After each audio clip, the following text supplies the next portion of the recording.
we've decided to give it the title and ounce of prevention. Actually, let me just get out of here for a second so that I can minimize this. There we go. So we decided to call it an ounce of prevention, and you'll see why later on. And I think as Don gets into his part where he talks quite a bit more about the screening program itself, some of that will become clear. My objectives, there are kind of three groups to what I want to cover for my part. The first part, I'm just going to talk in general about an overview of colorectal cancer. So within that, I'll talk about how a polyp or a benign lesion in the bowel can change over time into a cancer and what that process looks like. I'll talk about symptoms, potential symptoms of colorectal cancer, and then a little bit about management. I'll look also to identify some important myths around colorectal cancer. And then specifically, I'll talk about issues around colorectal cancer and people of African descent. So just a couple of disclosures and disclaimers. So I do talk fairly often for other purposes. I'm delighted to be able to present this one. It's a very important one and near and dear to my heart. I don't have any disclosures pertinent to this presentation other than mentioning that I am one of the multiple physicians involved in the colorectal cancer screening program in the province of Nova Scotia.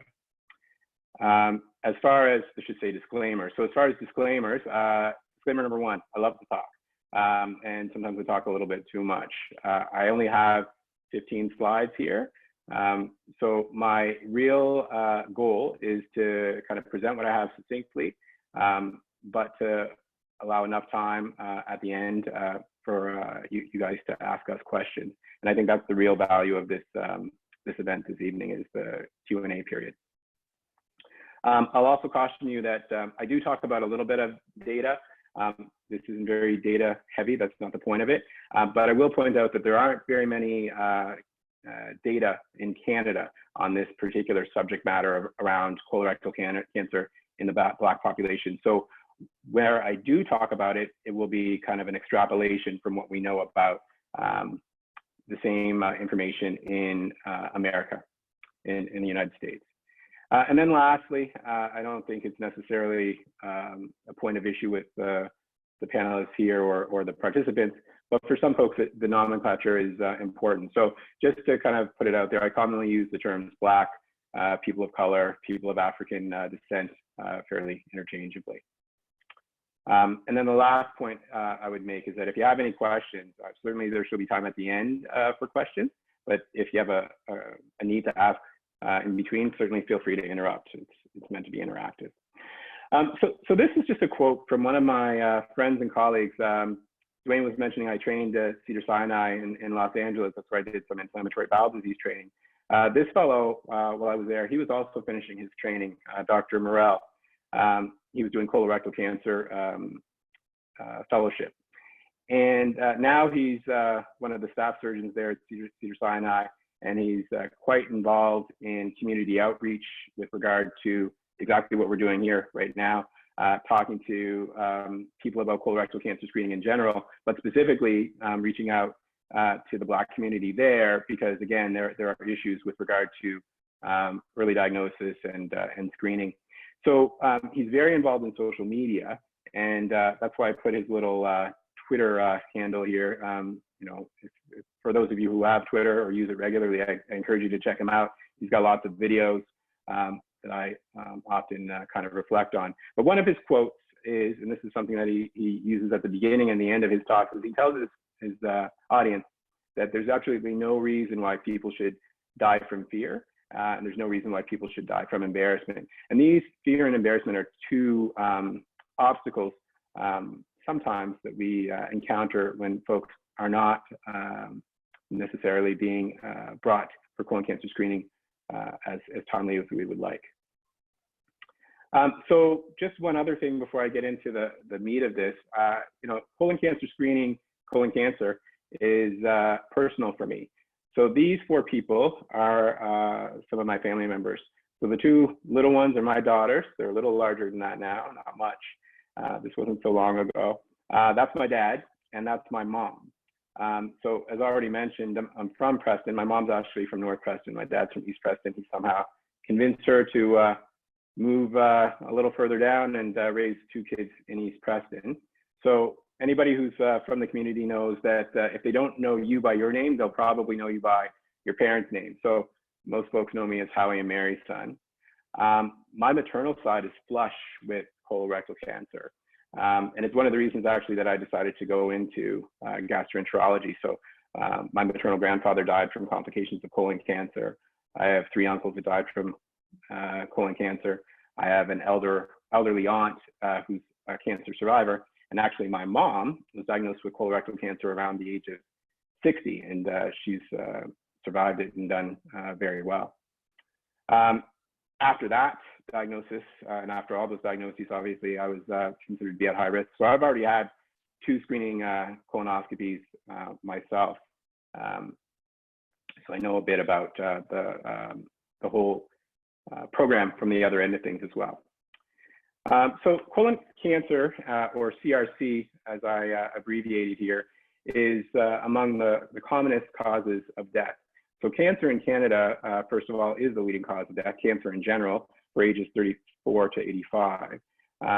Colon cancer is the 2nd deadliest of those cancers, and it's only second to lung cancer.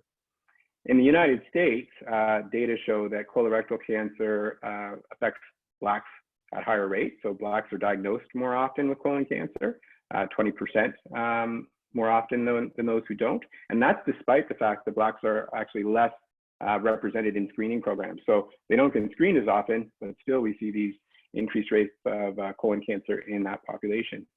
Moreover, Blacks who are diagnosed tend to have higher death rates from colon cancer, about 40% higher.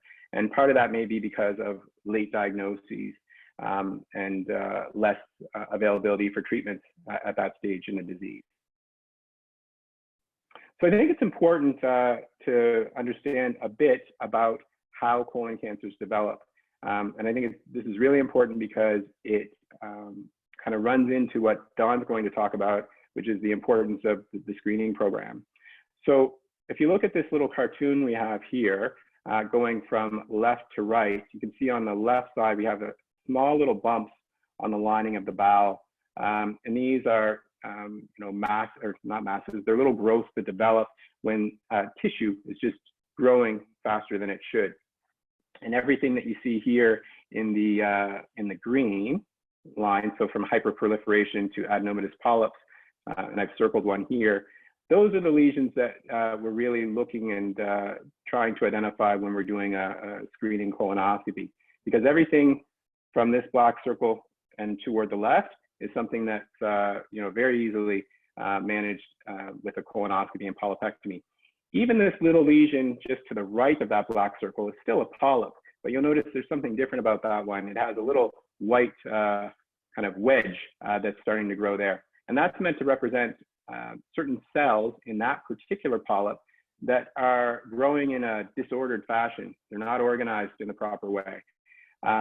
Fortunately, that wedge on that 4th little bump there hasn't gone deeper down into the lining of the bowel. So it's not yet cancerous, as opposed to what we see here in the red circle, where those disordered cells are already kind of digging down into the deeper levels of the bowel. This is a colon cancer, and certainly further to the right, you've got an even more invasive lesion. So I know that Don will talk about the details of this a bit more, but basically, ideally, what we want to do when we're doing the screening program is identify individuals who have these lesions where this red arrow is, and remove those. If we can remove those, then we know that we prevent people developing colon cancer. So what are the symptoms of colon cancer? First off, I think most importantly, and something that a lot of people don't realize, is there are often no symptoms of colon cancer. Often individuals will tell you that they feel perfectly fine. And occasionally, even during routine colonoscopies that I'm doing, and occasionally during the screening program, we do find early colon cancers. And those people, by definition, don't have any symptoms because they're in the screening program. So that's the first thing to remember, is that often there are no symptoms of colon cancer. So screening of people who don't have symptoms is very important. However, there are some symptoms that we can see. So fatigue would be very common, and part of that is, most of that is probably because these individuals often have low blood counts or an anemia with an iron deficiency. And when you have low blood count, it's very difficult to have high energy levels and to kind of get up and do the things that you normally would do without getting fatigued. Individuals can have changes in stool as well, so they may have constipation. Conversely, they may have diarrhea as well, depending on what type of bowel cancer we're talking about and where it is.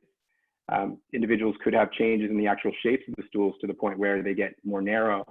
And there obviously can be blood in the stool, but like visible blood. But visible blood isn't something that always occurs in individuals with colon cancer. Unexplained weight loss is something that we can see as well as a symptom. Abdominal pain, a decrease in appetite, nausea and vomiting, these can all happen, especially when a growth is taking up a lot of space inside the center of the bowel and restricting movement of food or stools through the bowel. So before I get on to the one slide I have about treatment, I will leave you with this quote, which kind of brings us back to the title of this evening's event. So, an ounce of prevention is worth a pound of cure. So this is attributed to Benjamin Franklin, but I think it's quite pertinent to what we're talking about this evening. Because before we talk about treatment of colon cancer, I think it's really most important to focus on management of polyps. So polyps are actually very easily managed. So most polyps are easily removed during a colonoscopy. And as I'll talk about a little later on, colonoscopy is actually, although technically it's an invasive procedure, it's actually almost always a very well tolerated procedure without significant complications. And if we see these polyps, we can remove them very carefully without any additional discomfort or complication to the patient.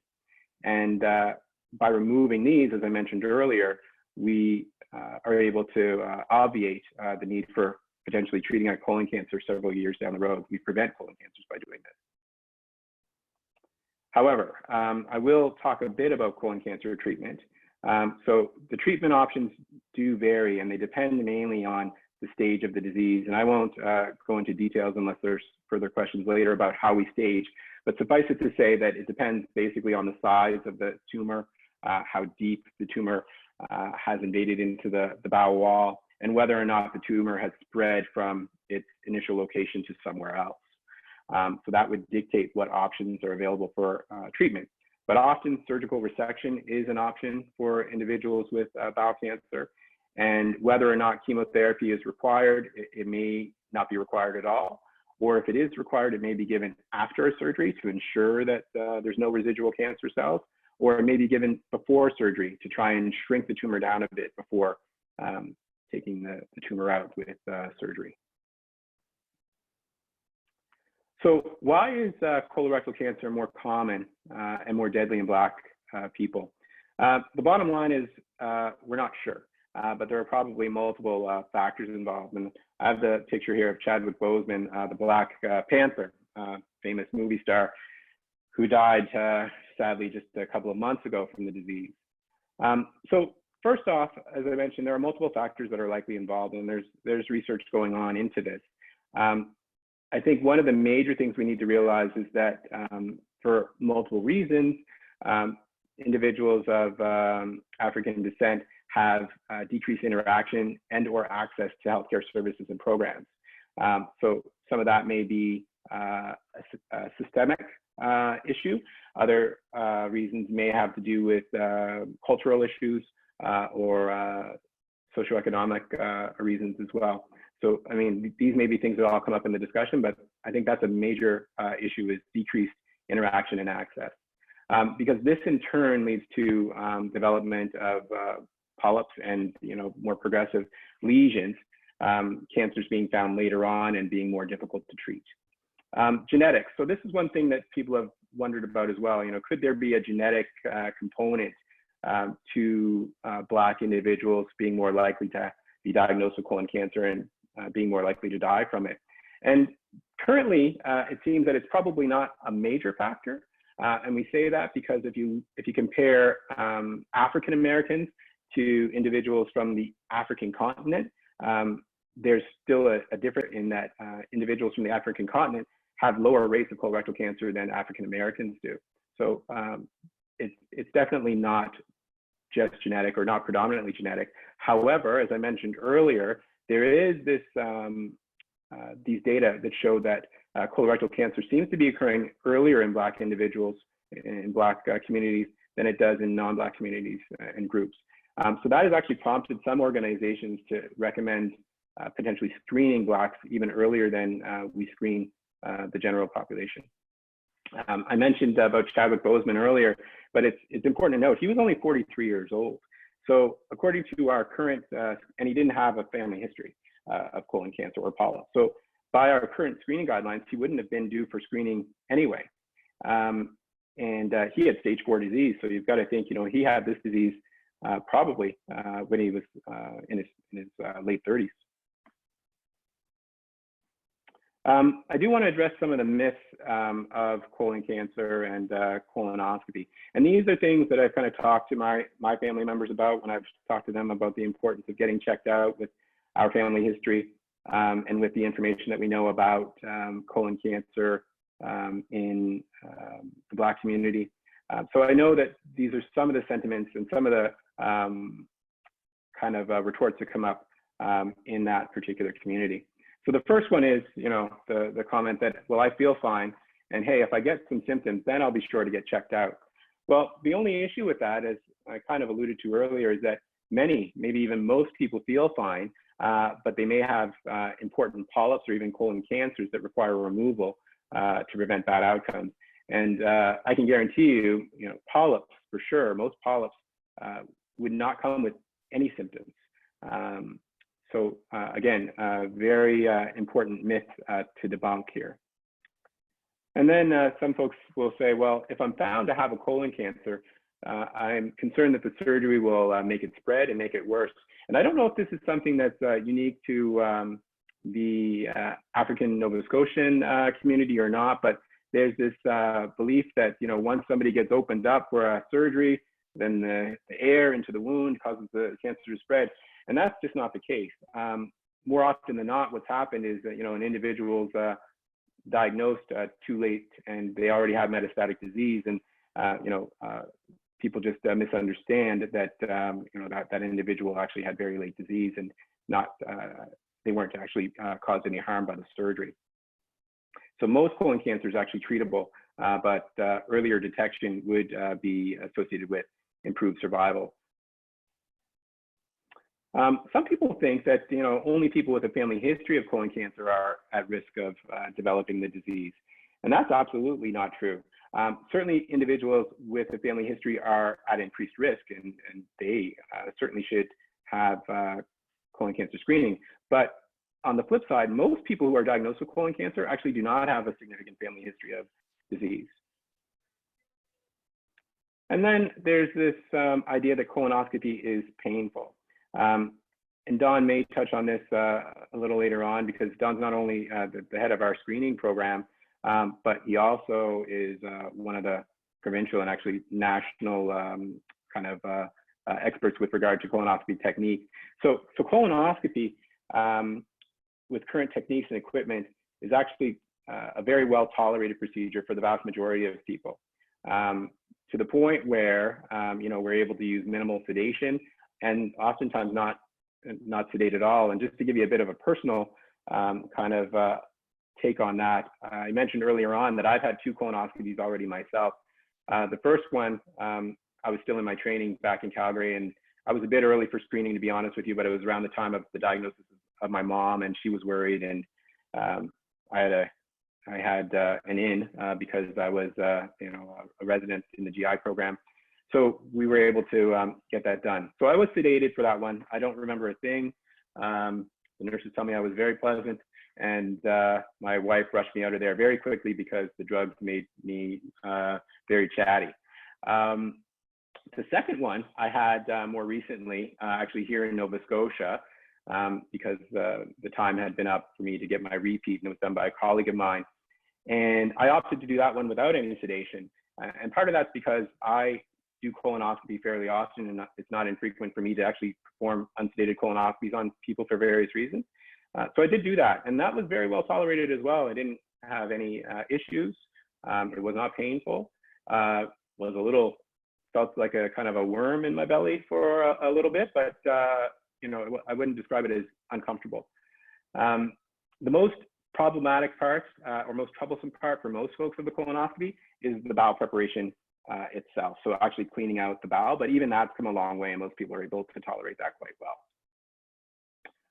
So I'm going to close up here, but I do want to leave you with some take-home messages. So the first one is colon cancer is a potentially deadly disease that disproportionately affects Black people. That being said, it's also a very preventable disease and often treatable if individuals have it as well. But again, I want to focus on the prevention here because if we can prevent colon cancer by identifying polyps and removing them, we do not need to go down the road of treatment of colon cancer.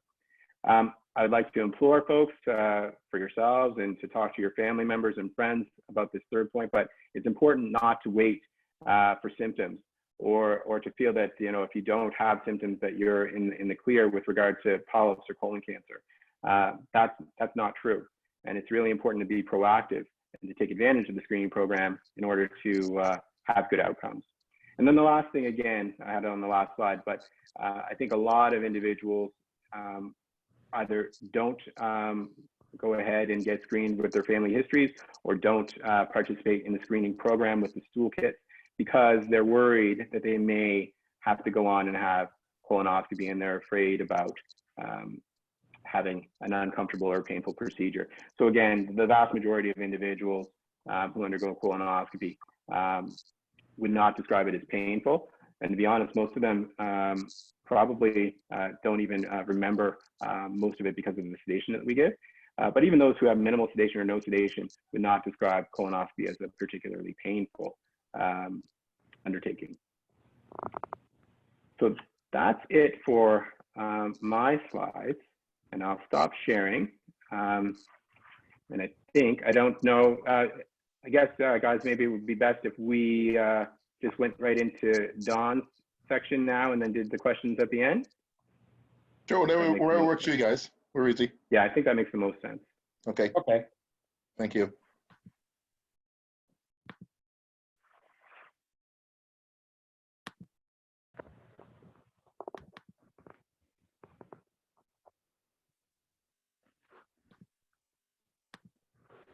So I'm going to sort of follow up what Chad just did, and he really sort of set things up beautifully for me. In fact, I'm probably going to repeat a couple of things that I can't, I think are really important to stress. But I'm just sort of now going to talk. Chad has already introduced things about bowel cancer and itself and some of the aspects about prevention. I'm going to really just talk about screening and prevention. So about 10 years ago in Nova Scotia, things changed. We started developing the bowel cancer screening program that we now have.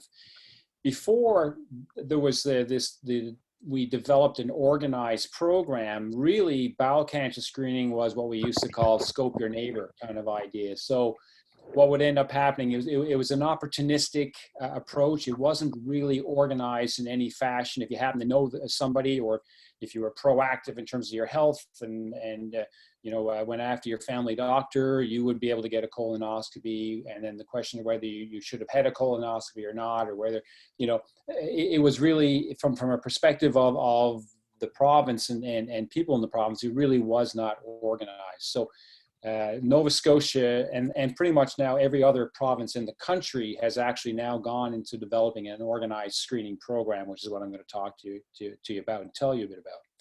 So the question was, well, why bother changing? Why would you even, if we were just doing some scopes and the people who wanted to get checked were checked, and that's really all it was to it, why change? Well, Chad has already alluded to the fact that most people who have cancer, and in particularly most people who have polyps, don't even know they have it. So this is the issue. So why bother changing? Well, number one, Atlantic Canada has the highest rate of bowel cancer in the country. And this is just sort of, it's the typical sort of go from the west to the east, whatever it is about our lifestyle or diet or what have you, but our rates are the highest. There's about 1,000 new cases a year in Nova Scotia, and Chad already alluded to that these are the most common, among the most common cancers and the most common causes of death for both men and women in terms of various cancer types. So bowel cancer certainly is a significant problem for all of us. Okay, now why is my screen not going? Okay, there we go. So the other thing that's been happening is that in Nova Scotia, which is actually, I could put any province in Canada up there and any other sort of jurisdiction in the Western world, about half of cancers are diagnosed at late stages. So Chad didn't really allude to this, but he alluded to a little bit, but essentially bowel cancer is generally staged, if you will, or divided into 1, 2, 3, and 4, with 3 and 4 being later stages. So in other words, you have more advanced disease when you're found to have the cancer. And the 3 and 4s don't tend to do as well. So about half of the time, when we actually are found to have cancer, the cancers are already later stages. Why bother finding bowel cancer early? Well, Chad has alluded to it, and the simple answer is, if you look at this cartoon, if we get it in stage 1 and 2, which are the stages where the cancer itself is still in the wall and is not spread, survival for 5 years is anywhere from 80 to 90%. In other words, this is considered curable in the vast majority of people. And the cure would be, of course, usually through surgery. Stage 3, where what's happened now is you start having some spread into lymph nodes, is not as good, although about still 60% will survive. But when you get to stage 4, which is the stage that Chad Bosman was found at, your survival, or your chances of surviving 5 years are about 1 in 10. So you can see there's quite a difference between finding a cancer in the early stages and finding a cancer later on. Getting a cancer, finding a cancer late. So bowel cancer can also be prevented. And Chad has alluded to this already. So I've just discussed briefly the fact that finding bowel cancer early makes a big difference in outcome, your survival, how well you do. But in addition, we actually can prevent bowel cancer. And bowel cancer is kind of interesting in that it's a bit different from many other cancers. Number one, it doesn't begin as a cancer. The vast majority of bowel cancers actually start off as a polyp. And Chad has nicely shown us this already. But essentially what ends up happening over several years, a polyp can gradually get larger and then eventually turn into a cancer. And if nothing is done, the cancer eventually can spread. But this actually takes several years. And as Chad has already told us, and we feel there's more and more data and evidence suggesting that this really is the truth. If you find polyps and remove them, many cancers can actually be prevented. So it's not just even a question of finding cancers early, but we can actually even prevent many cancers from happening. And this is just a picture of a little snare or a lasso going around a polyp, and we just snip that off, and that's really what's done. You don't feel this, actually. When a polyp is being removed like that, you actually don't even feel that. So the person, even if the person is wide awake, unsedated, like Chad talked about earlier, you're not aware of this, of a polyp being removed.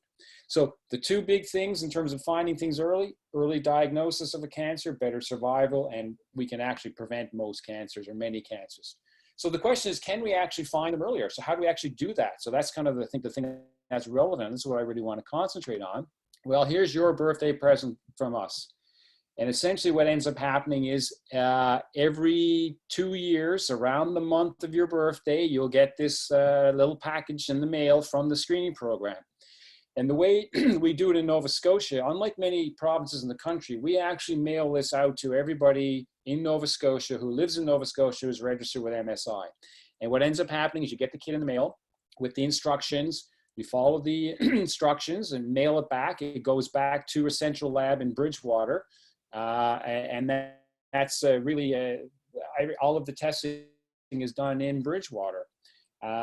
This will occur every 2 years. The thing that we decided that's kind of nice is that you don't need your family doctor. So it doesn't matter if you have a family doctor or not, you will get this kit in the mail, and you're able to do this yourself and send it in to the program. So the question is, what is a FIT? We do a test called a FIT. FIT stands for fecal immunochemical testing. We don't really need to get into that too much, but basically what it does is it tests for blood.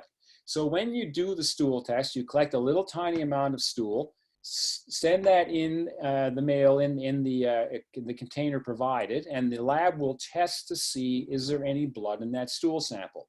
And if you have a positive test, it means that there was a little bit of blood. That's all it tells us, okay? And the thing is, we know that polyps can sometimes bleed in small amounts of blood, so it can help us detect who might have a polyp. So if you have a positive test, it means you might have a polyp. It doesn't mean you do, but you might. So that's what we're doing there. The key thing here, as we've alluded to, this is a screening test. So this is a test designed for people who are healthy. You don't have symptoms, you're out there minding your own business, and you get this package in the mail. You're the person we want to do this test. What it's not, FIT is not a test to find symptoms that Chad talked about earlier. The symptoms, if you have symptoms of a gut problem, or if you have symptoms that might suggest a cancer, this is not the test for you. You actually need to go see your doctor or your nurse practitioner. You need to be referred to someone for further investigation. So if you go get a blood test and you have low blood for some reason, your iron is low, that might be due to bleeding, you should not be sitting back waiting for my little test to come in the mail sometime in the next however often. You need to go get checked. So again, stressing, this is designed for people who have no problems or complaints. Who should be screened? Well, basically right now, and we certainly will discuss this later. I mean, right now, the screening tests, and this is actually not just specific to Nova Scotia, this is actually across Canada, across Western Europe, and through much of the United States. It's people who are average risk from age 50 to 74. We'll discuss a little later what who's average risk and who's not average risk.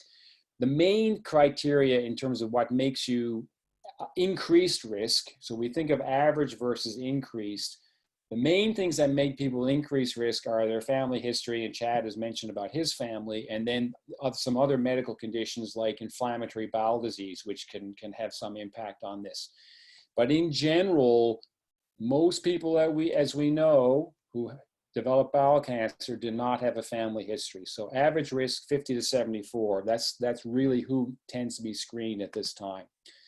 If you get a positive FIT test, so in other words, what will happen is you'll be contacted by the screening nurse in your area of the province that you live. They'll do a health assessment over the phone. They'll ask you some questions about your health. What medications are you on? Do you have any heart, lung problems? Have you ever had previous surgery? Things like that, just sort of standard medical questions. And the purpose for doing this is that we're just trying to figure out, can we safely send you directly for a colonoscopy? So in other words, you might get sent in to Dr. Williams to have a colonoscopy done. Or do we need to, there's some question about your medication. There's some things that we need to look into. What we would do there is we'd say, okay, no, you actually need to talk to somebody first. So we'll arrange for you to speak to someone first before we go ahead with the colonoscopy. Instructions are given by the nurse in terms of how to get ready for the colonoscopy, what's involved in the bowel preparation or cleaning out of the bowel, talk to you a little bit about the procedure, potential risks of the procedure, and then your colonoscopy is booked. So you'll notice that this is all done through the screening program. You don't have to see your family doctor. It doesn't matter if you have a family doctor or not. All of this will be looked after for you.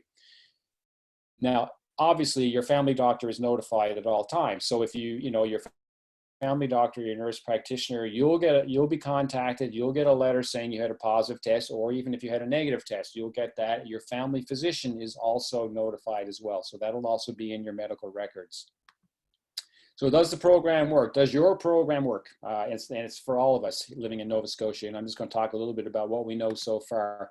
So the bottom line is, if you have a positive stool test and then someone does a colonoscopy, what are we turning up right now? At the moment, we know that about 1 in 75 people will have cancer. Okay, now these may be early cancers or later. I'll talk about that in a sec, but it's about 1 in 75 of people will have cancers. About 1 in 5 will have what we call advanced polyps. Now, these are the polyps that we think, not always, but we think that if we remove these polyps, these are the polyps that are going to probably or more likely prevent development into a cancer. So in other words, we found an advanced polyp, simply might be a larger polyp, or when the pathologist looks at this under the microscope, they will say there are certain things that they see that says this is an advanced polyp. If someone has an advanced polyp, number one, we know, well, we may well have prevented trouble down the road by removing this now. And then number two, we now know we need to keep a closer watch on you. So for example, if Dr. Williams scoped me and I had an advanced polyp, he's going to be keeping a closer watch on me. He's going to do a colonoscopy on me 3 years' time, for example. We know that you'll see in bracket there the number 28%. What that means is that in the program, an additional 10% of people will have 3 or more of small polyps. And we also feel that if you have 3 or more small polyps, although this is changing a little bit, but we actually feel that also might indicate you're at increased risk. So therefore, you need to be followed with a colonoscopy. The majority of people won't need further follow-up in terms of colonoscopy based on this. We know that another 25 or so percent, we're going to find 1 or 2 little tiny polyps, and they're really not significant. They don't increase your risk. And about 40% of the time, it's going to be a completely normal test, or we're going to find other things going on that give you the positive test. Maybe hemorrhoids. You know, hemorrhoids bleeding from a hemorrhoid will give you a positive stool test, because all it does is tell us there's blood. That's all it tells us. You may have a bit of inflammation in the bowel. You may have other things going on. So this is the kind of thing when we know that if a positive stool test, someone gets a positive test, this is the kind of thing that we're going to find. So about 1 in 3 people we're going to find something important that will have a significant impact, or potentially an important impact in terms of your health. As I've already shown you this slide once before. And as you can see, if you're diagnosed outside of screening, or this is what's happened in the past, about half of people will be later stage 3 or stage 4. And stage 4 in particular is the bad one, as you remember. That's the one where you've got about a 1 in 10 chance of 5-year survival. If you look at our data from the screening program, with FIT tests, if you're diagnosed by the FIT test, we've actually shifted this now so that only about 1/4 of the time it's late. So 3/4 of the time now, when the cancers that we're diagnosing with the screening program, they're early stage, potentially curable cancers. So, and in addition, you'll notice that the red bar, that's stage 4, we've moved that down to about 6%. So that's a significant impact in terms of being able to find this earlier. So it's really, these data are certainly suggesting to us that we're onto a really good thing here. And if we can get more people to do this, will be even more benefit.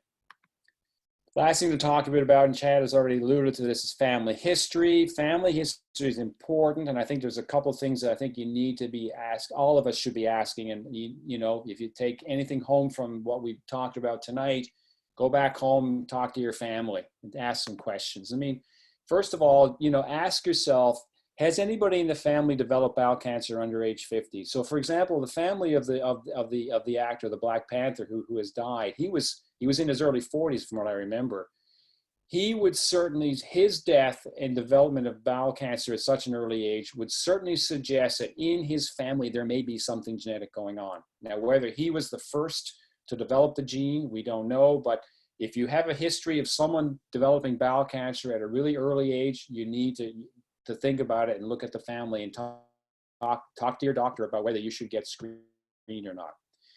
In particular, if one of your parents or your brother or your sister was found to have bowel cancer under the age of 60, you really should consider screening. Now, this suggests that you have increased risk, and in this case, we say that actually a FIT test that comes in the mail is probably not good enough. Because you're at increased risk, you actually should have a colonoscopy. And then the final question is, look into your family, and if there's bowel cancer in more than one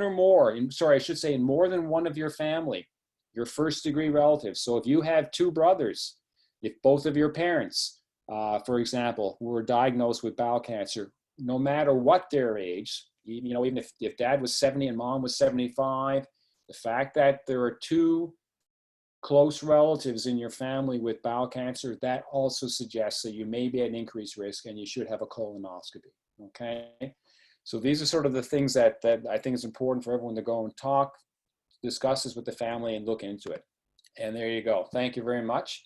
And I'm hoping someday I'll get to see the Canadians win the Stanley Cup again, but I don't know. We'll see. All right. That's all I have. Thank you. So I'll undo my screen there. Wow. You're a Canadian fan? That's not nice. Oh, sorry. You can't win them all, right? That's like saying the Raptors are a good team. Oh, well, I thought they were.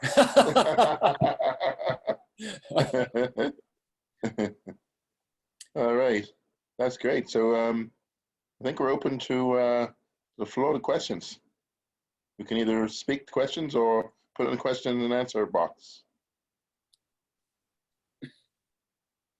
I got a question about prevention and other risk factors. Diet is one, exercise and obesity control, smoking, another one that I've read that these are risk factors as well, and maybe alcohol too. Oh, absolutely. And those are the factors that probably explain why Atlantic Canada has the higher rates and compared to, for example, British Columbia. And we don't know, how much of smoking, for example, versus how much of fatty food intake or red meat intake, things like that. It's difficult to sort of say it's this percent, that percent, but there's no question that those lifestyle issues that you've alluded to, Dr. Millen, are very, very important and probably explain why Atlantic Canada has such high cancer rates, relatively speaking, to the rest of the country. And also probably, I think lifestyle issues are also relevant to the point that Chad made earlier about cancer in Africa versus cancer in people of African descent living in North America. It's probably lifestyle related. And Chad, you want to add to that? But yeah, no, I agree with you. The only other thing I'd add to that is, I think the fact that there are these other variables at play makes it really important to kind of stress the importance of the screening program, because those variables that we're talking about are really difficult to affect change on a community or on a global scale, in any community, but especially when I think about my community, and that's for various reasons, right? So, going vegan as opposed to eating red meat, the vegan lifestyle is expensive, and it takes a fair amount of kind of learning to kind of make it palatable. Exercise, in our neck of the woods, getting outside to exercise is fine in the summer. In the wintertime, it's more difficult. And most of our communities don't necessarily have, fitness facilities where people can kind of walk down the street to go to. So I think, proper eating and, activity are really important. And I think, you could even argue, moderate alcohol consumption. There are some studies that show that may even be beneficial, if not in excess. But those things are things that are certainly difficult to change in a short period of time. Whereas, adherence to the screening program is something that I think with more events like this and more awareness, we can do over a relatively short period of time and actually, take that 6% that Don was looking at for, late stage 4, and, just neutralize it altogether. I have a quick question. Yes.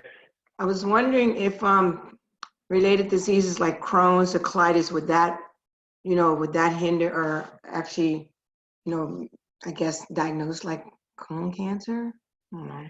Yeah, so it's a good question, Marcia. So so what we do know, Don did a really good job of going over some of the other risk factors, but we also know that certain inflammatory bowel diseases, like chronic inflammatory bowel diseases, actually carry an increased risk of colon cancer as well, mainly if the large bowel is involved. So ulcerative colitis would be the typical one, but you can get forms of Crohn's disease that involve the large bowel significantly that put people at increased risk. So, without going into too much detail, what we usually say is if an individual has had one of those inflammatory bowel diseases of the colon for 8 to 10 years, then we like to start screening them with regular colonoscopies. By regular, I mean every 1 to 2 years, looking for changes.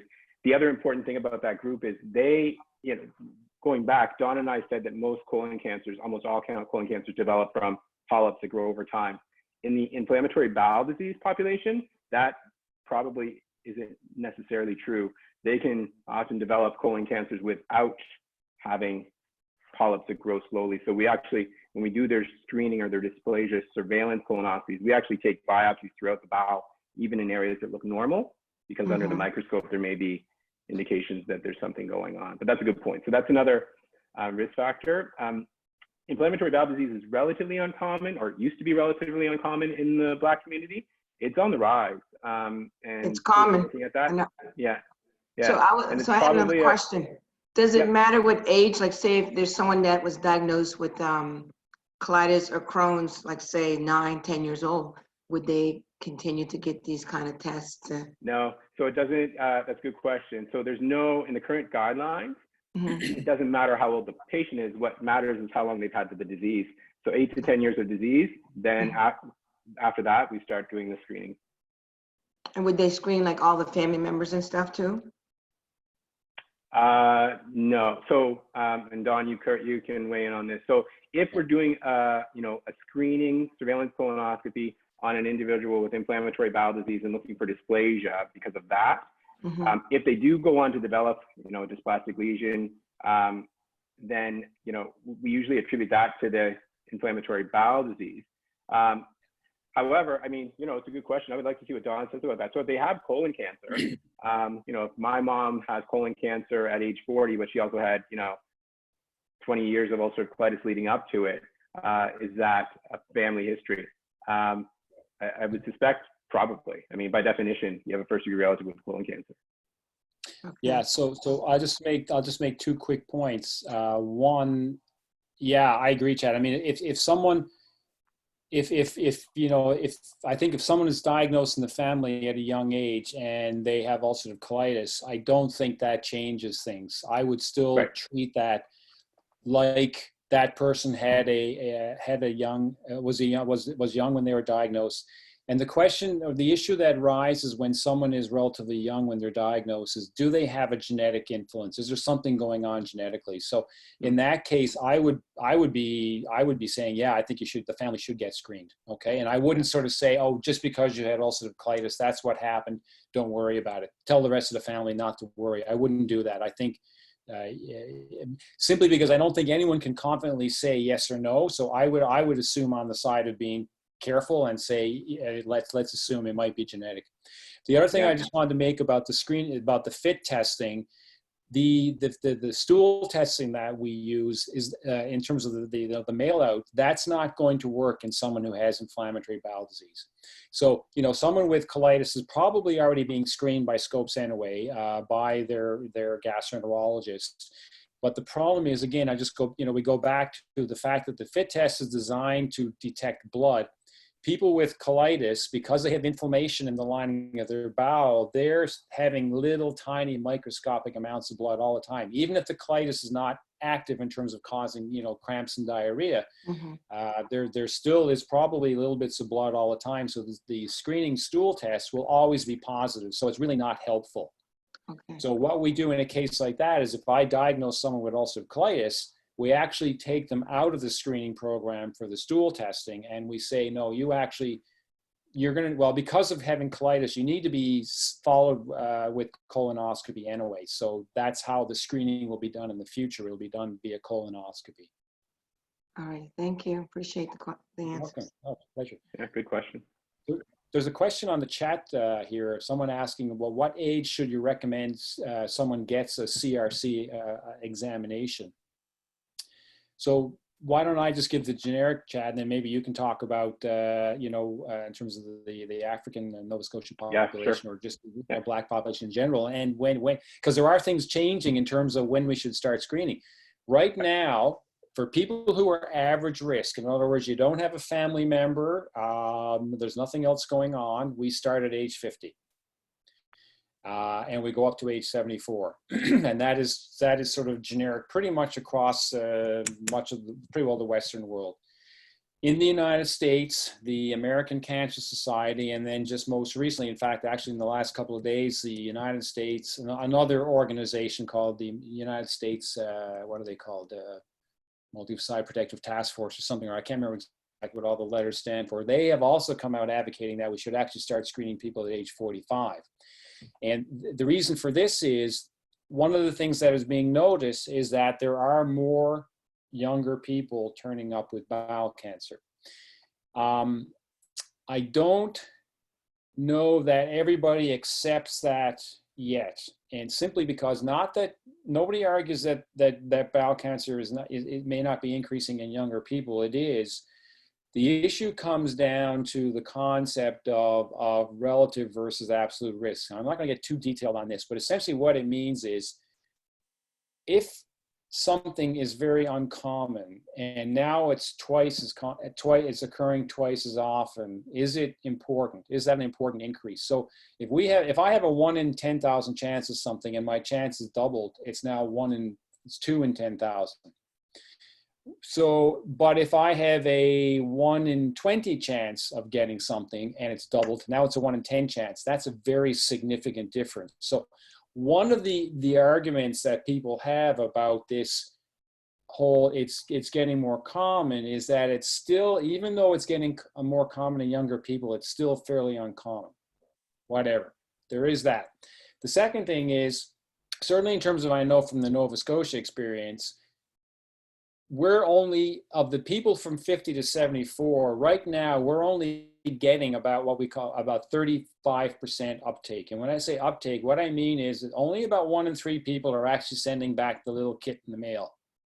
So there's still a lot of people in that 50 to 74 age group who would benefit from doing the test. And I actually would rather see these people doing the tests and scoping older people, simply from a perspective of, if I have a limited number of tests that I can do, I can't scope everybody in Nova Scotia. So if I have a limited number of tests I can do, I know that by scoping someone older, we're more likely to find something, simply because the most important risk factor is actually just getting older. That's the most important risk factor for bowel cancer. Having said that, I think things probably will change. I mean, we're starting to see the first questions and concerns, and I don't doubt if we were holding this seminar again in 4 or 5 years, the numbers might well be different. So all I can say to people is stay tuned. I suspect it'll change, but I think we need, from my point of view right now, we need to do a better job of people who are 50 to 74 at this point, and then we'll go from there. So Chad, I'll hand over to you in terms of maybe some of the more specific thoughts. Yeah, I mean, to a large part, I'll echo that. I mean, I think we need to do better with that particular age group that we're dealing with now. I will add that not the AGA, so not the American Gastro Association, but the American Society of GI. So they actually have looked at the data in the US in the Black population, and have been for a few years now actually recommending this drop from 50 down to 45 in that group anyway, based on those data that they have. So I think that's important. I'll just add 2 other points, and I think one of them is related to what you were saying. I mean, anytime we drop the age group and we're including more people, then it's always a resource allocation problem. And I think while it's the right thing to do, and I think we would save lives by doing that, you know, there's only so much right now of the resource to go around, especially here in Nova Scotia. So, I mean, I think that yes, it would be beneficial to the Black community based on the numbers to drop that screening age. How we go about doing that with the resources that we currently have, that's that's the question. Because I think right now we still have a little work to do with the age group that we're currently dealing with.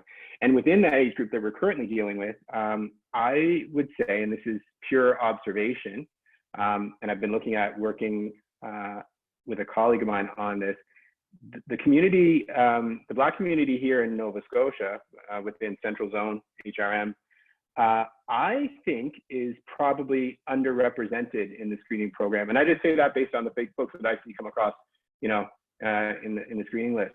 I've been here for 3 years, and I'm guessing maybe I've seen less than 5 patients, less than a handful of patients from the community come through the program, and I don't know why that is.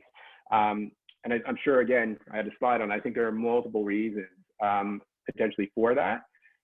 Prior to COVID, I was looking at working with actually a colleague who happens to be a cardiovascular surgeon in Halifax. She has no particular interest in colon cancer, but she has a big interest in heart disease and how that affects the Black community here. And so there was a bit of an offshoot, and we're kind of partnering with that. So we were going to look at maybe some of the determinants of the screening program in the Black community and see why is the uptake lower, and if so, why. So that'd be an interesting thing. Barb Hamilton Hinch has a question. I just raised my hand. Is there somebody before me? It's Barb. I'm joining from my phone, so I can't see everything as I try to. Yeah, I don't see anybody else's hand raised. You go ahead, Barb. Yeah, you're good to go. Okay, so thank you for today's information. Absolutely powerful and so important. And I appreciate the discussion, both that has been raised around the age, because we went through that similar challenge with breast cancer for Black women, as you know. Donna Smith did a research as a cancer nurse about the fact that Black women should be tested earlier for breast cancer because of the thickness of the nodes in the breast. So it would be good to see what's happening in the US happen in Canada, but I know that some of those challenges is because we don't collect race-based data as well. So even someone who did do the mail-in screening, you know, I'll wait for my birthday present in another 2 years. I don't remember on that form if you're even given the option to identify your ethnicity. And I don't know what the, how much can change for those of you who are involved in administering that at-home form, that we could go ahead of the government and ask people to identify their race on that form. I think we're missing some really good information. And I think that that may also help to be able to track how many folks in the African Nova Scotia community are doing that test from home. And Chad, I'm also surprised, and I appreciate you talking about it, that there's a research team out of the Dartmouth General looking at heart. And I don't know if you're part of that research team, because you mentioned your colleague in Halifax, but we also have a research project that we're doing out of Dartmouth General. That I'm a part of. It's the same one. It's the same project. Okay, you had me worried for a second. Jason Young. Yeah, I'm working with Jason Young on that one. Yeah, exactly. Okay, because as I'm on, like, I hope there's not a duplication of the exact same project that we're working on. And they have indicated there's been an increased number of African Nova Scotians coming in and around for heart, getting their heart checked, which is fantastic that we're seeing increases. And I think some of that can be due to the webinars that are happening in the Black community. So I want to applaud the organizers for organizing these health research. But I guess my question would be, how can we make sure that on the test that goes home, that we are collecting some of the demographic data that speaks to the social determinants of health? Is there anything that we can do to advocate for that change? So I'll speak to it. Do you want to answer, or you go ahead, Chad? Go ahead. Yeah. So I'll just mention a quick thing. So Barb, I worked pretty closely with Sharon Murdoch with regard to that, and I know she's been working for years hard to get these types of data available so that we can do the proper studies. What I didn't know is what Eileen has actually posted here off to the side. Yeah. So, and I was not aware of that. So she's mentioning that she says, yes, that this ethnicity is included on our participant form. We've collected it since the program started in 2009. At presentation to Hawk, we looked at that data, happy to do so again. So I wasn't aware of that. And I don't know if Sharon was aware of it, because we talked about this last year. So Eileen, I'd be, through Sharon Murdoch, I'd certainly be interested in getting some of that information. Yeah, hey Chad, it's Eileen. Happy to pull that for you. Dr. Badley was invited to present at a HAWC meeting. I can't remember if it was summer 2015 or 2016, but it's been quite a while now. So we looked at the data as to how many participants on our form identified being part of the African Canadian community. And then, you know, it's much lower participation rate than, you know, the rest of the Nova Scotian population. But we have always collected that data, which I know is unusual. And so we're happy to pull it again. It is completed probably 99.9% of the time. You know, most people do fill it in for us. So occasionally there's some comments that, you know, they don't want to, but for the most part, we have that information. Yeah, no, that's excellent. That is excellent to hear. And I might have filled it in and just wanted to get the test done. But, yeah. but that's good to hear. Yeah, no, it's one of those that I'm glad they thought of it when they started the program, and I don't, you know, we just kept doing it. So yeah, happy to share that data. That's great.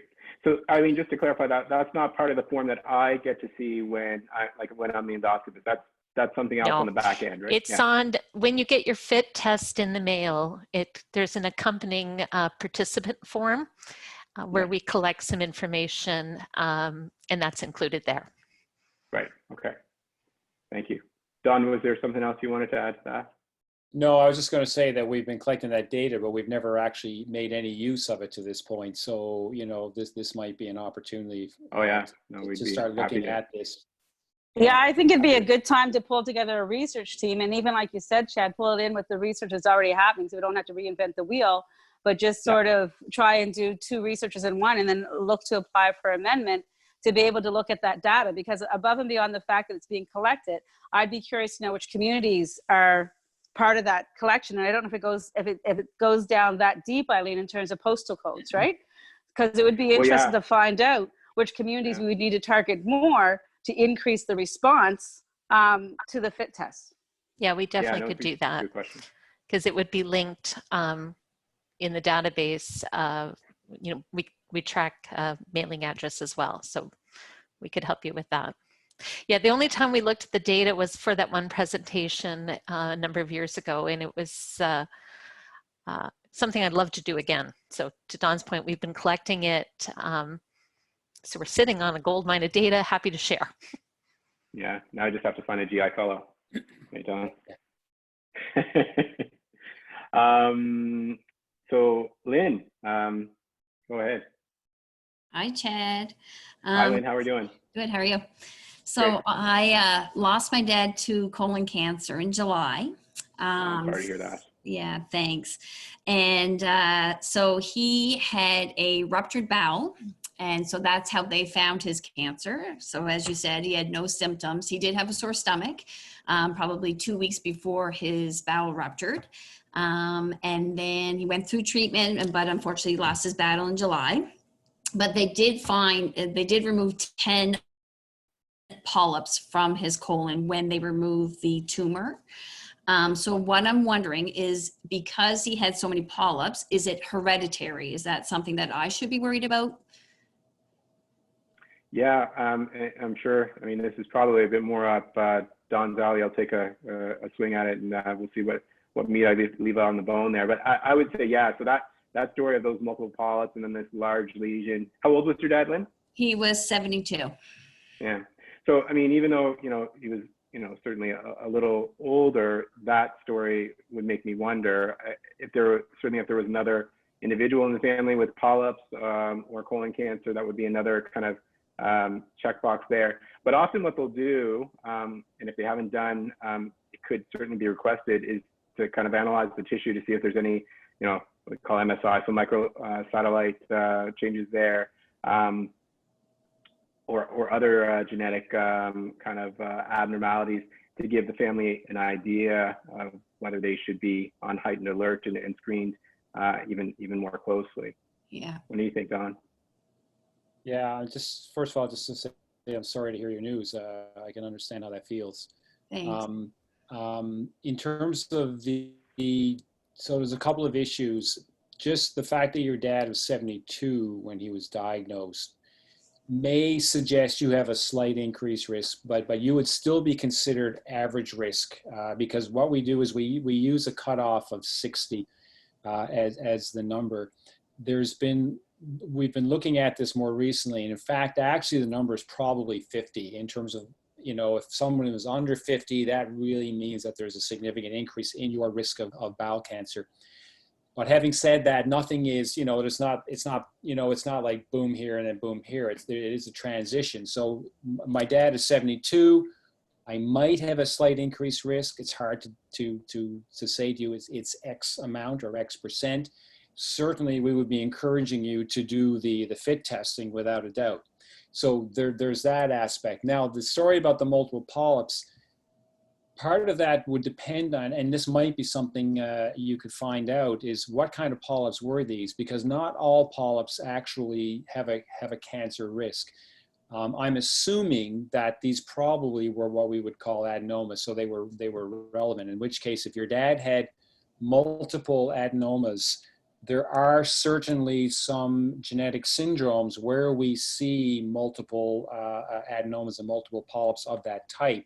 So that might mean in your case, yes, maybe your dad did have some kind of a genetic mutation had occurred. Either he got it from someone else or it occurred spontaneously. I mean, these things do occur spontaneously for reasons that we don't understand.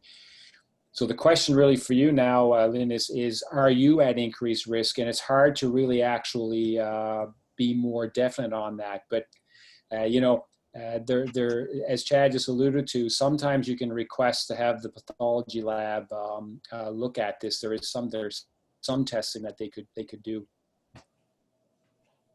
Okay. I'm not sure if that really helps you or answers your questions. It's kind of a little, you know, it's kind of a maybe not kind of thing. But you know, at the very least, you should certainly be getting, you know, getting your FIT test done without a doubt.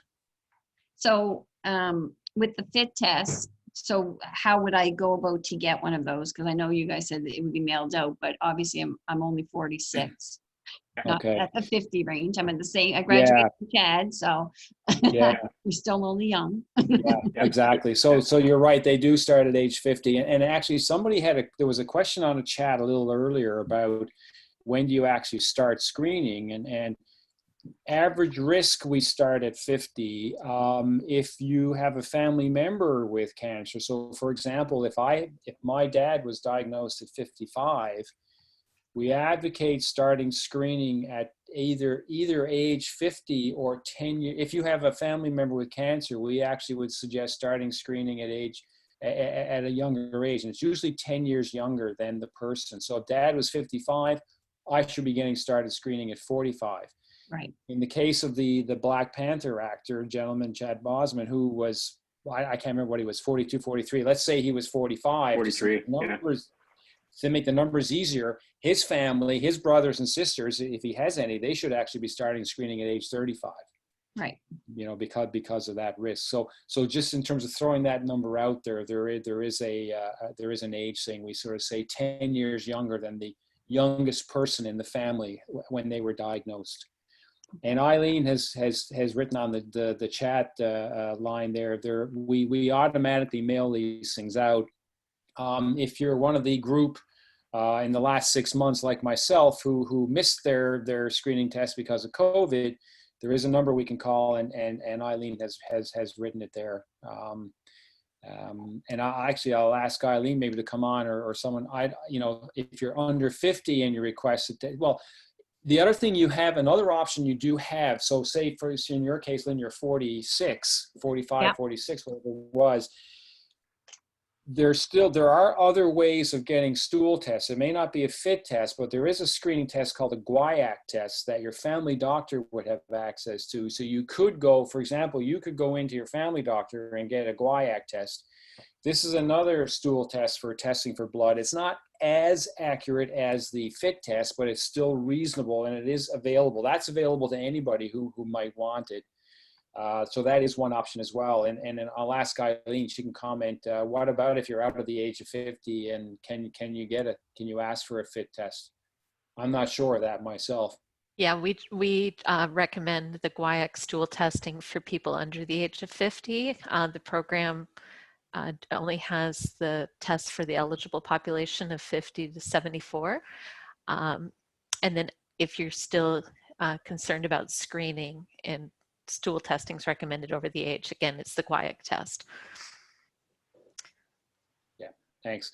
So again, I guess basically, you know, it might be worth trying to find out a little more about the pathology in terms of your dad's surgical specimen, see if they can do some genetic testing like MSI that Chad alluded to.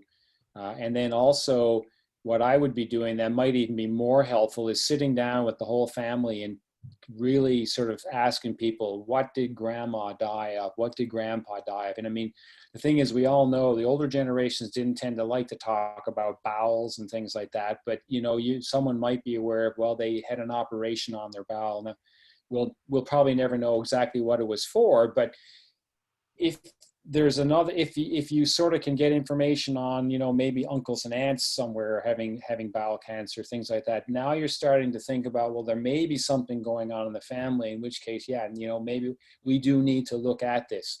So maybe, in fact, it would be considering getting a colonoscopy instead of the FIT test. But that would be what my advice would be, is really sort of, you know, sort of cast the net in terms of the rest of the family, cousins, uncles, aunts, and so forth, and ask around, is there any, you know, does anyone know about someone who might have had bowel cancer? Awesome. Just one other thing to add on to that for you, Lynn. I mean, it's not uncommon, you know, for me and my general GI practice to get referrals from other colleagues, family physicians often about people just like you, right? So, Yeah. you know, young lady, not yet screening age, but father had, you know, late stage disease, died recently. She's worried or he's worried.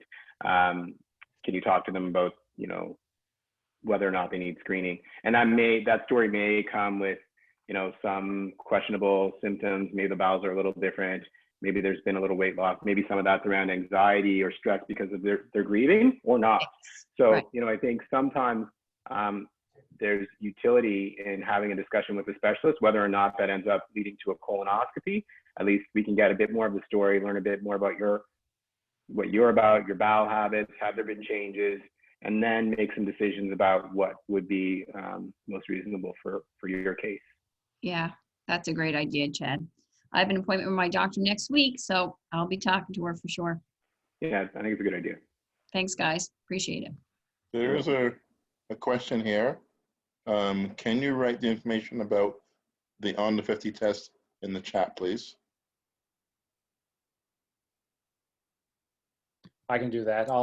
Chad can answer the. Eileen just did it, I think. Eileen, perfect. Eileen, they're great. See, this is what you got to have. You always got to have someone who knows what's going on. Have someone like Eileen in the background. Super fast. Thanks, Eileen.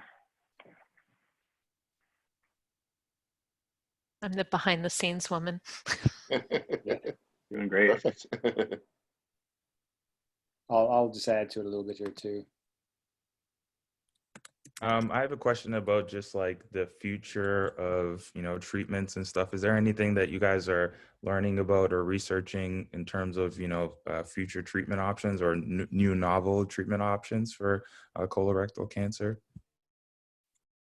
So while Don's typing there, I'll just say that, so it's not my, you know, within GI, my area of expertise is really inflammatory bowel disease, but I do general GI, so colon cancer screening falls under that, and you know I do quite a bit of it.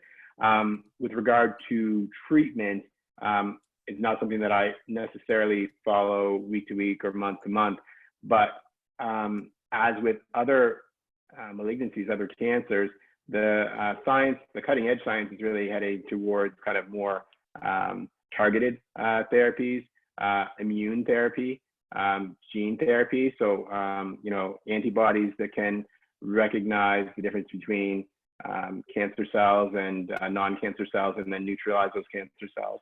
So we have therapies like that for like malignant melanoma, for instance, but there aren't necessarily, as far as I'm aware, those therapies are ready to go mainstream for colorectal cancer. Yeah, I'll just add to that. I have nothing really to add to what Chad said. He's right, and something else to think about. I mean, again, it just goes back to, I think, the importance of not just the community, but everybody in Nova Scotia, the concept of early diagnosis and prevention, because these, you know, the treatment of stage 4 cancer right now is incredibly expensive. And then, you know, when you start now talking about some of these new monoclonal antibody drugs and these immune-based drugs, I mean, these treatments are just, they're just off the top. They're crazy in terms of how expensive they are. So, you know, aside from my survival and everything else, there's also a big cost thing too. So, you know, people have looked at, does it make sense to actually pay for a province to pay for a screening program? And there's no question at all that it's much, much cheaper and more cost effective for us to be doing this provincial screening program as well. So, you know, yes, we're saving money, but we're also saving lives. And so this is why I know for those of us who are involved in this, this is such a real win-win-win all the way around. Yeah. There's a bit of a modern day kind of analogy though, right? If you look at COVID and current management strategies for COVID, you know, preventing the spread would be, you know, social distancing, wearing a mask. Once you've got it, and if you're particularly unwell with it, the current therapies actually don't necessarily, you know, work that well, including the antivirals. So ideally, we would like to prevent colon cancer through the screening program, which is more cost effective, but also just more effective than the therapies that we have for colon cancer itself.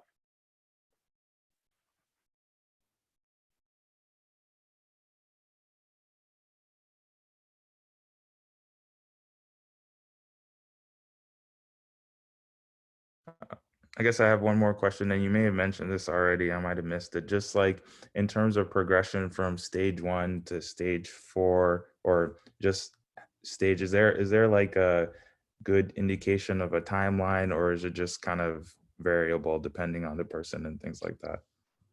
I'll try and answer that a little bit. Simple, basic answer is we don't know, because I suspect that there's variable factors in terms of the individual, but you know, we don't know from the point of view of, because we're never deliberately going to sort of do a study of, okay, I've got, you know, Dr. Williams has just diagnosed me with stage 1 cancer. Let's see how long it takes to become stage 3 or 4. So we don't know.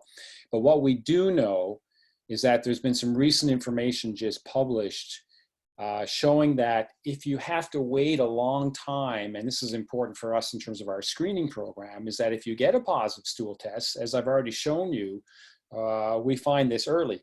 If you have to wait, probably the magic number is about 7 to 8 months. So if I do a stool test, I get a positive test result, and I have to wait 7 to 8 months for my colonoscopy before I'm diagnosed, that period of time seems to be an indication of finding cancer at a later stage. So in terms of your question, going from a stage 1 to a stage 3, 4, we can't say with confidence, but there's something about that 6 to 8 month wait time that seems to be important in terms of now, if you're having to wait that long, then you're more likely that the cancer is going to be found at a later stage than it would be at an early stage. And that may not be so much from an individual perspective, but certainly from a population point of view, or just a group of people, that's very relevant. So that's really all we really know in terms of sort of a time factor at this point.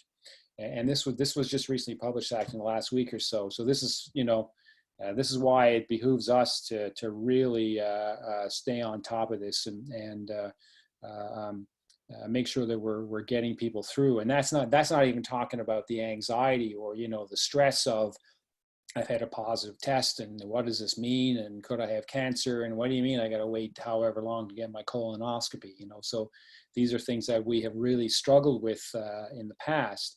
It's been quite interesting, you know, I mean, you're trying to find sort of good things that come out of experiences like COVID. One of the things that actually has come out of COVID, because we had to stop the screening program because there was no, we shut everything down there for a couple of months in mid-March.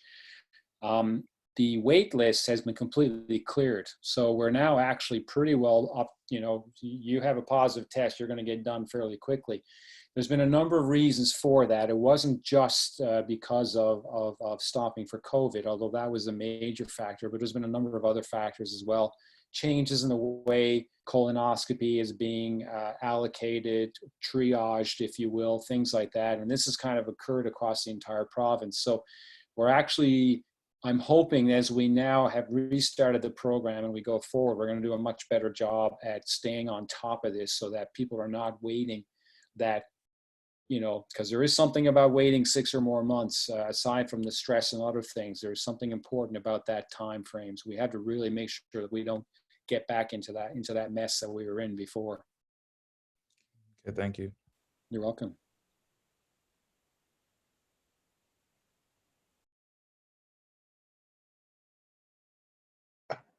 Have you guys noticed, like, people who eat certain foods, like say high in fat and so, are they more susceptible to certain kind of cancers, especially bowel cancers? Yeah, I mean, it's hard to be exact on the influence, but there's certainly if you look at the dietary research and whatnot, certainly it seems that sort of red meat, fatty red meat may increase your risk, but part of the problem with this kind of research is that it's difficult to sort of tease out how much of it is due to my high fat diet. Maybe it's because if I eat a high fat diet, I'm eating a low fiber diet, because that's, you know, if you tend to eat a lot of red meat, maybe you don't eat as much of your greens and your veg as you should. What's the impact that has? It's hard to tease that out. And then if I tend to eat a lot of red meat, maybe I don't exercise very much. I don't get to the gym as often as I should. And Right. So it's very difficult to sort of, you know, to say what lifestyle is important. It's probably a package deal, but certainly high fat red meats seem to be important in terms of potentially increasing the risk of bowel cancer. Okay.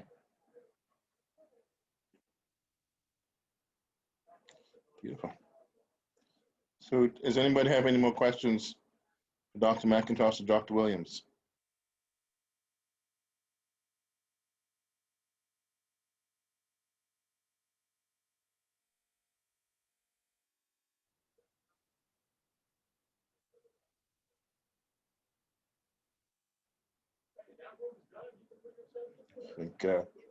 I think everyone's probably overwhelmed with such a topic.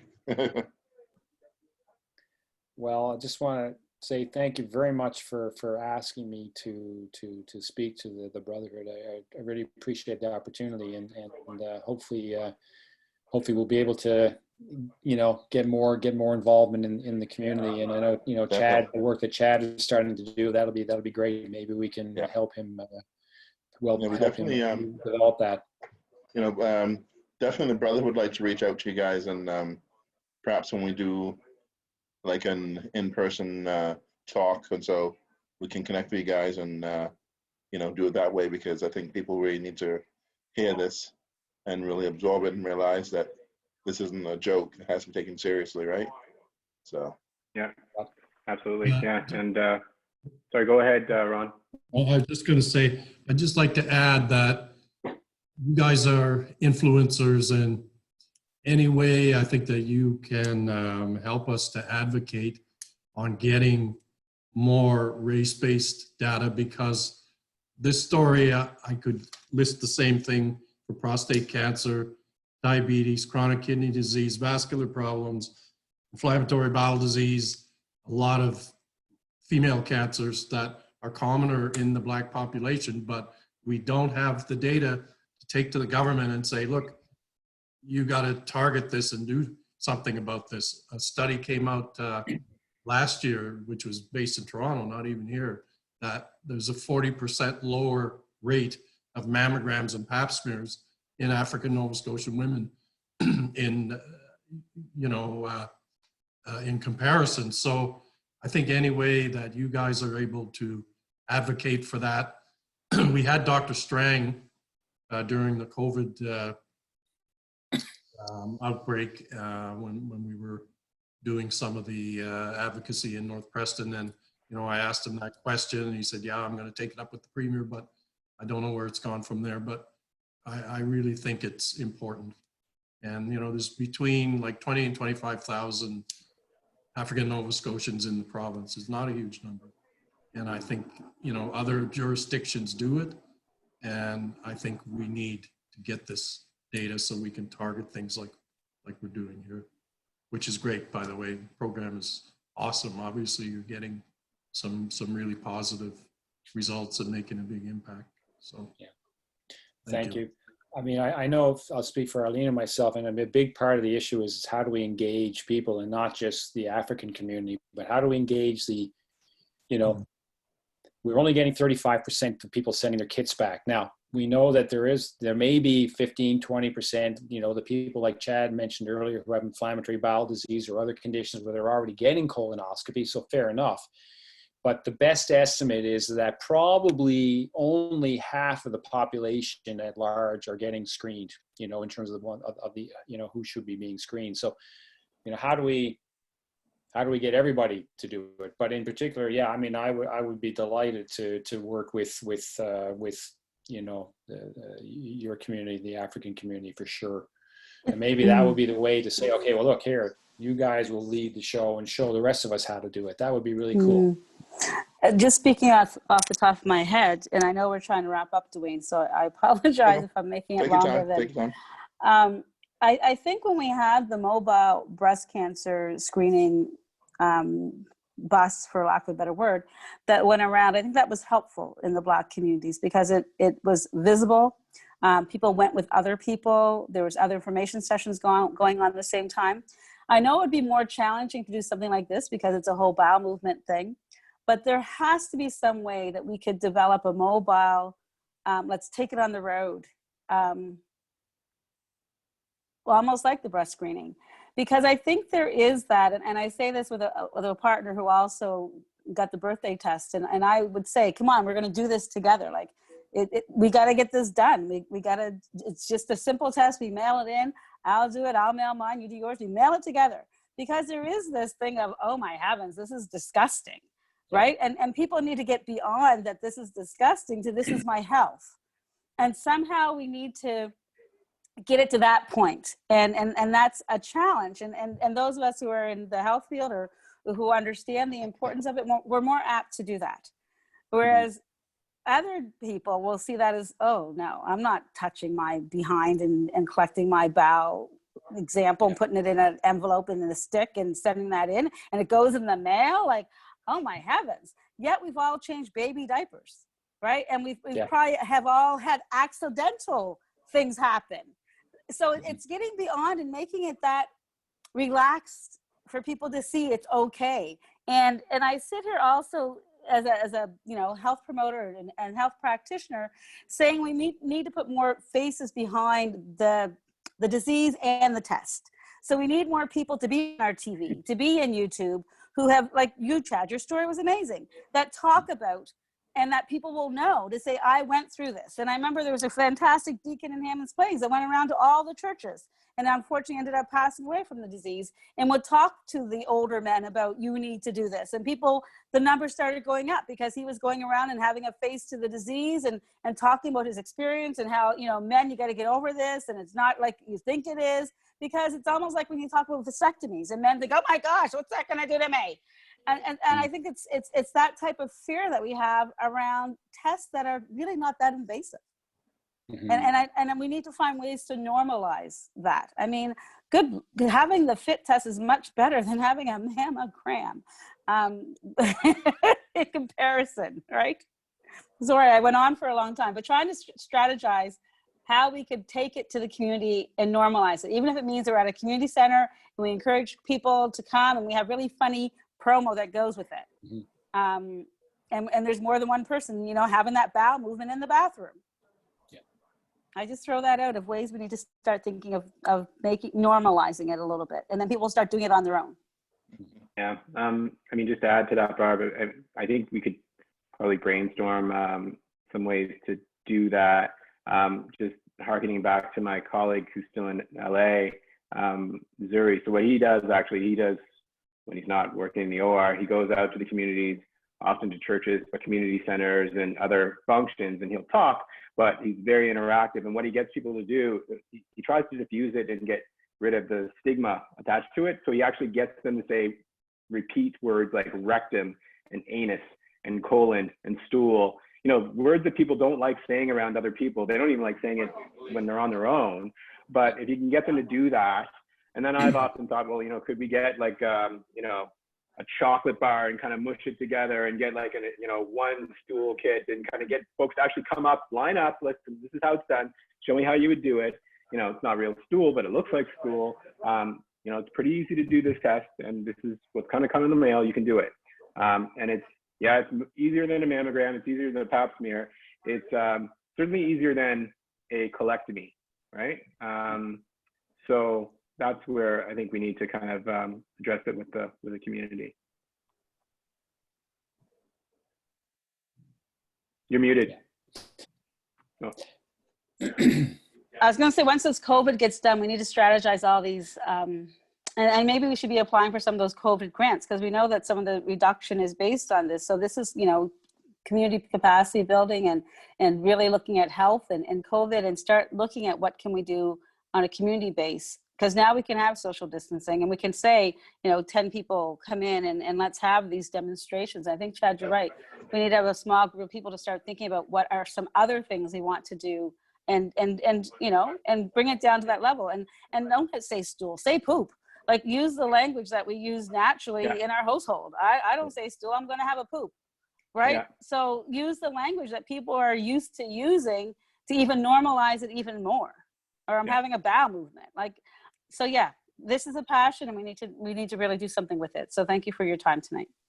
I think people say more than poop too. yeah, I think they do. Sure enough.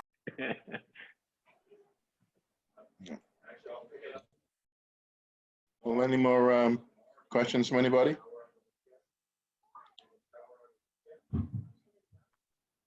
Okay.